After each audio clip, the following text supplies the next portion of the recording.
K-Texas has been bringing you coverage since Monday, talking about a post that Abilene ISD Superintendent Dr. John Kuhn made to social media, telling people to stop demonizing his teachers.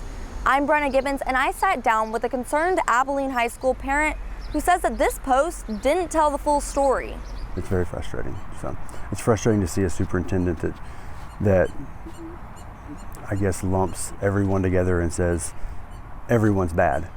AISD parent Carson Reinders told us the situation started last week when his daughter was assigned a passage as homework that consisted of what he says was vulgar language. She came to me and she's like, "Dad, maybe I'm reading this wrong, but it just doesn't seem appropriate what I'm reading." And I said, "Well, let me see it real quick." And I read through it and I was like, "What?" And so I read it again and I had the same thought. He told us he read it a few more times and then decided to have his wife read it when she got home. And she read it and she's like, "You give me a highlighter?" So I got a highlighter out and she started highlighting. And there was some vulgarity, there was some inappropriate phrasing, there was sexual innuendo, there was lots of things. Reinders says that the problem they had with the passage is that there was no context clues or perspective of how the book was written. He said the title of the book was not even on the paper. So we shot the teacher an email. The next day she responded, she called me and we had a really good conversation on the phone. She actually, she was apologetic. She said, this wasn't meant to offend. That was when we found out what book it was from. She said, don't just tell her to set that homework aside. Tomorrow we'll reassign a new assignment and we'll move forward.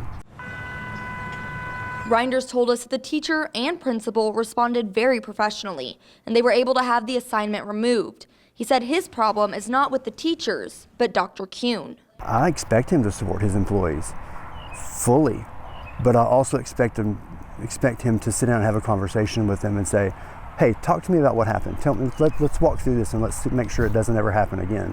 Instead of just going on for an interview on Facebook to just blast everybody and tell everybody that nobody supports the teachers. He said he would have liked to have a conversation with Dr. Kuhn about the problem. My wife messaged him and kind of walked through it with him, explained to him that the book was not assigned, and he used these words in his interview yesterday. If you put it on Facebook, it's been put to the court of public opinion. If you post something on Facebook, you don't really get mad that somebody responds on Facebook because you took it to the court of public opinion. In a text message from him, he said, "I didn't put it on Facebook to bring it to the court of public opinion." Reinders told us that he would like for Dr. Kuhn to have a sit-down discussion with him about this situation. We stand in the gap for our kids. And I would hope every parent in the world would do that for their kid if they felt something was inappropriate. To view Dr. Kuhn's full post or to see previous stories that we've done on this situation, visit our website at ktxs.com.